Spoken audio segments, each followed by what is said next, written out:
back to my channel. My name's Chelsea and this is That Working Mama Life. So I wanted to take today to talk about ways that I deal with my anxiety. I am clinically diagnosed with anxiety. I also have bipolar depression, so they kind of work against each other sometimes.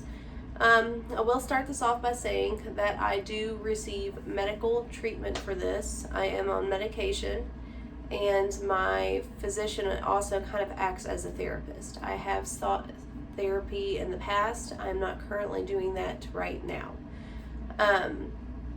But these are just 10 ways that I personally deal with my anxiety, and I hope that, that I can help somebody whenever they're having a really anxious moment. These are things that I try to use when I'm feeling really anxious. I've tried to recognize triggers that do affect my anxiety and really get it going, and I try to avoid those triggers, but sometimes they're just not avoidable, and so these may not work for everybody. But I just thought that with everything that's going on in today's world, that we could just use some help and try to help each other get through a very anxious time right now. So the first two are the two most important, and then everything else after that on this list of 10 is not in any particular order. So the first one I do whenever I'm feeling super anxious is I pray. My faith, I guess you can tell by my shirt, is very important to me. My God has got me through so much, and He continues to get me through so much. There are some days that are a struggle, but He promises that He will always be here for us. And He never did say that things would not get tough, because things do get tough. And so the first thing that I do is I pray. And I'm already starting to cry. Good gracious, I'm such a sap, guys. Like, this is insane. So the second thing that I do is I like to try to spend time in God's Word. I would like to say I'm one of those people that wakes up in the morning really early and spends time in His Word first thing before the kids wake up. But more often than not, that is not the case. That is something I'm working towards, but that is not something that I'm there doing consistently. I know I've done some videos where my video starts super early in the morning, and that was me trying to get onto a routine, and that was me not being able to sleep also. So no matter what time my morning starts, my routine will be the same, and I try to keep that consistent because that does help. Consistency helps me with my anxiety when I know what's coming and what's not. So I will be linking some links to websites where they have Bible verses for anxiety. My Bible actually has, in the back, it has, different verses in the Bible, and, it says over, your emotions, and it talks about anxiety. And it has different verses that I can go to in my Bible. Well, it'll be in any Bible to help with anxiety. But God knows that anxiety is going to exist. He says so many times throughout the Bible, do not be anxious, because He knows that we're going to be anxious, and He wants us to rely on Him. There's this saying that God never gives you more than you can handle, and that is completely false. God will give you more than you can handle on your own. He wants us to lean on Him to get through the trials that we are going through, because we can't do some of these things on our own. There's a lot that we can't handle without relying on Him. Okay, and so that is my second way that I try to help with my anxiety. Sorry, I'm still trying to get over just the first one. I don't know why I always cry whenever I talk about praying and God's goodness, because I just get overwhelmed. So the third is I try to utilize the services around me. So lately, my social anxiety has been up. Going grocery shopping. I haven't been to an actual store to go grocery shopping in months. I don't know how long it's been. Because I've been using Instacart to where I didn't have to leave the house. Sorry guys, I had to take a break for a second. So I used Instacart for a while, and that was well worth the $10 a month to me to have it delivered to my house and have someone get it. Just the consistency and not knowing who you're getting is what caused me to cancel them, because I've had some amazing repeat Instacart drivers, and I've had some that are just absolutely terrible, to say it politely. And I've driven for Instacart, so I know the expectations that are put onto the drivers, and so when I say it's terrible, it's because it's absolutely terrible. Sorry, I keep looking down. I'm trying to look at my list. So number 4 is, so going back to number 3, I also not only used Instacart, I utilize grocery pickup from Kroger. So because I feel bad if I have a huge order to have someone try to deliver that in their car, especially because a lot of times you don't know when you're an Instacart driver just how big the order is until you're there. And so if you're having a small car and you're supposed to be fitting stuff that's supposed to go in an SUV, I just don't want to do that to them.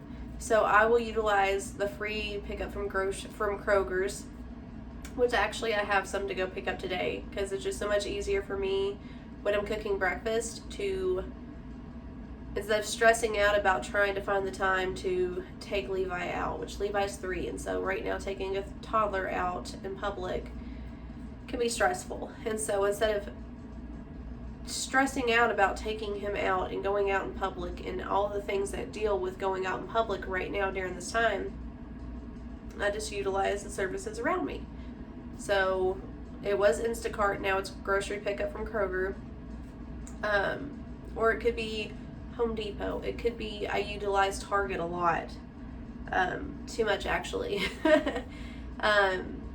So those are some of the ways that I help with my social anxiety, but also while getting things done, getting the things that I need ordered done. Amazon is a good one. Just things like that. So number 4 is a trigger for my anxiety. One of them is cleanliness. I grew up raised by my grandparents, but at my mom's home, it was typically not very tidy.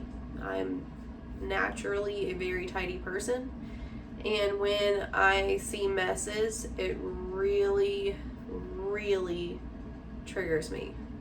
And that's hard as a parent, because kids are natural little disaster makers. And so I've learned to pick up as I go all the time. That's what works for me. You know, it might not work for you. You might like to pick up at night, or, you know, pick up first thing in the morning and then just let it, you know, let the kids' toys accumulate during the day. You know, people have different ways that they do things. For me, I like to clean up as we go. I don't like to leave the house with toys or a mess.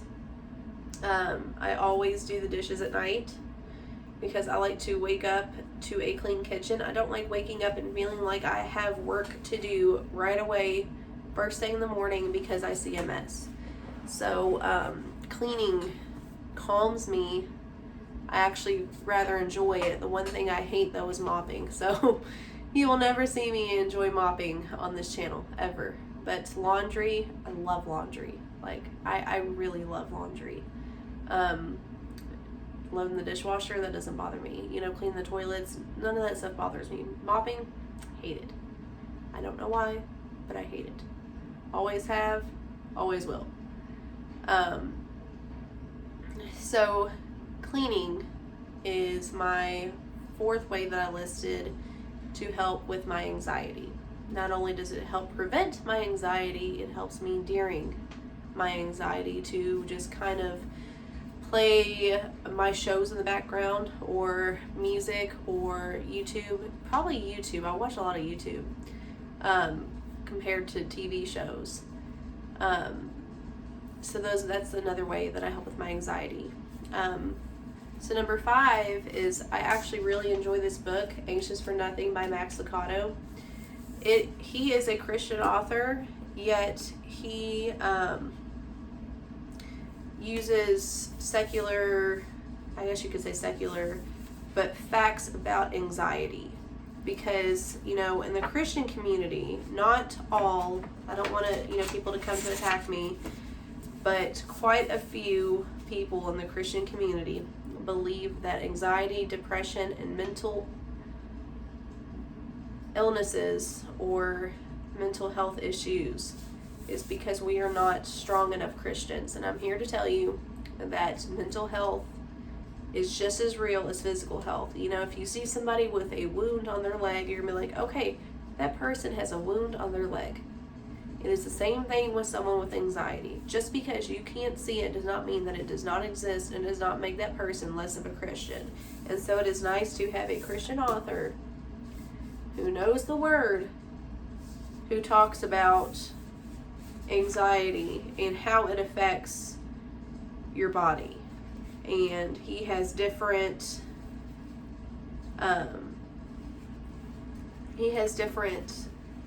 facts in here that talk about how anxiety affects the body, and it's a very good book. I recommend this to anybody.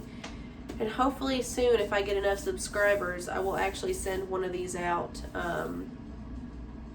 If I can get, let's say, if I can get up to 100, I'll mail one of these out to somebody who really needs it, because this book is seriously absolutely fantastic. Number 6, I like to cook and I like to bake. I know that kind of is counterproductive because cooking and baking produces messes, but I really like to get in there and get creative and kind of zone out and focus on what I'm doing, what I'm making, because if you're not paying attention when you're cooking and baking, you're going to do something wrong, you're going to burn it. It really requires me to focus and to not think about my anxiety and focus on what I'm making. And I can't really get too creative with my cooking right now just because of how picky my husband is, and I don't want to be the only one to eat the food. But baking, definitely I like to do a lot. But yeah, so cooking and baking is number 6. Number 7, I like to do word searches or coloring. So the adult coloring books, I have a Christian one. Hold on, let me see if I can go get it. Okay, so sorry about that. Here it is. This is actually Color the Bible. And as you can see, I don't even actually finish the pages. I color while I'm feeling anxious. So this is just one of those go-to things that I do when I'm feeling anxious. This is only for when I'm feeling anxious, because I really don't have time to just sit and color. But just transforming the blank pages, into something beautiful really helps calm me.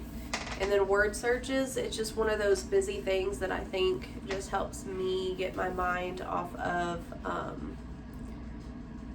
me feeling anxious in that moment. And so things that keep me busy, I really enjoy.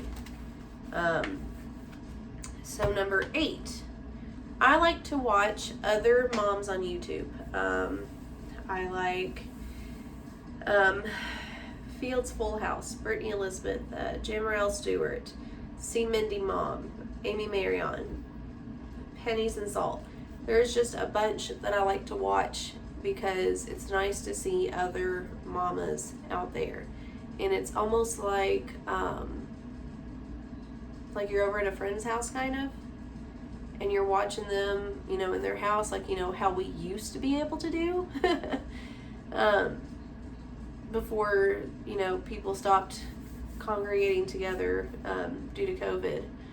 But it's nice to just focus on their lives that they're documenting, and it's just cool to see. It's fun to get, cool ideas for food. It's very calming to me. And then there's sometimes where I'll just randomly watch just some random video that pops up on YouTube, and the next thing I know, I'm in a YouTube hole. It just depends. But But I do like to watch YouTube mamas, especially like I like freezer meal videos, day in the life vlogs, morning routine vlogs, because I really like to take bits and pieces and get ideas and try to apply those to my own life. So that's number 8. Number 9, I like to go for a walk outside. Even if it is me looking like a weirdo, walking barefoot in circles around my yard, I like to go for nature. We do tend to, when it's warmer, go hiking. Well, we call it hiking. Walking through the woods quite a bit. We have a creek that is just a little bit behind our house that I like to go back to and just listen. And just sit in the quiet and listen to the birds. And you know, the squirrels with the twigs cracking and the water with the creek flowing, and it's just nice just to get out there in God's creation and just be still. But the barefoot thing is, I had heard reports that being barefoot on the earth is called grounding, and it's supposed to really help center you and get you connected with God's creation. And so sometimes that's nice. Sometimes it's just because I'm running outside real quick and I'm too lazy to put on shoes. It is what it is. We live in Kentucky. I'm just saying. So that's another thing I like to do, is I like to go for a walk outside, especially in the fall time. Fall time is my favorite, when the leaves are changing and it's got that crisp air and that special smell that only happens in fall, and it's so peaceful and calming to me. Okay, and then the last one that I'm going to list, because there's other ones, but I only wanted to limit it to 10, is talking and hugging. Those deep, wonderful hugs. My kids, my husband, and my friends. You know, it's really hard to try to reach out to someone and say, I need help. And I've been fortunate that I've had friends that we've been able to do that for each other. So sometimes having that nice, connected hug, where you just stand there for a second in silence, and you're just still. That really helps. Gosh, here I go again. So that's something else that I like to do. But just talking with my kids, talking about their day, talking to my husband, letting him know how I feel. You know, I don't tell the kids that I'm feeling anxious. Sometimes I just tell them I love them. Just, Mama needs a hug, come here. And they give me the best bear hugs ever. And it is just the most special thing that makes me realize just how blessed I am. And that right there knocks out all anxiety, is just realizing how much I'm loved by my kids and by my husband, by my friends, and definitely by my God. Gosh, I'm so sorry. This wouldn't be a real video if it didn't have me crying, because I literally cry over everything. It's just, I don't even know why I put on makeup today, because I can see it coming off in the camera. But those are my top 10 ways that I deal with my anxiety. Maybe some of these you can apply to your life. Maybe some of them you can't. You know, for those that aren't Christian, maybe spending time just meditating, just taking time just to sit there and just be quiet, just listen. Maybe journaling might be a good thing. I don't really journal, so that's not one that I listed, but for those that do like to write, that might be a good one. But these are the top 10 ways that I like to handle my anxiety And I'd really like to hear down below in the comments for anybody that watches this, even if you don't subscribe, please put, you know, 1 or 2 things, or even more if you want to, of how you handle your anxiety. And let's use this thread to help each other. So I'm going to go ahead and end this video. I want to thank you guys for joining me. Thank you guys for sticking around. I know it was kind of a long one, but I feel it's important to help each other. So remember to stay blessed, and remember that this is the day that the Lord has made. Let us rejoice and be glad in it. Bye, guys.